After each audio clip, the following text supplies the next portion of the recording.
19 April आगामी 19 April Narendra भाई मोदी के तृतीय बार मतो प्रधानमंत्री बनानोर जोन्नो এই নারায়ণগড়বাসী যে স্বতঃস্ফূর্ততা দেখিয়েছেন, জোশ দেখিয়েছেন, আমার পূর্ণ বিশ্বাস যে আগামী 19 এপ্রিল সমস্ত ভোট পদ্মফুল চিহ্নে ভোট দিয়ে মাননীয় প্রধানমন্ত্রীকে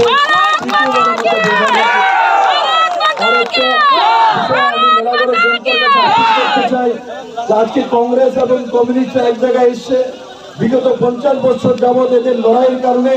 হাজারো লোকের খুন হয়েছে, হাজারো বাড়িঘর জ্বলেছে, হাজারো লোকের সর্বস্ব নাশ করেছে। আর আজকে এক জায়গায় কংগ্রেস কমিউনিস্ট তাদেরকে সহি দিশা দেখানোর জন্য, তাদেরকে সহি রাস্তা দেখানোর জন্য, তাদের যে কুকর্মের জন্য তাদেরকে শাস্তি দেওয়ার জন্য আগামী 19 এপ্রিল সমস্ত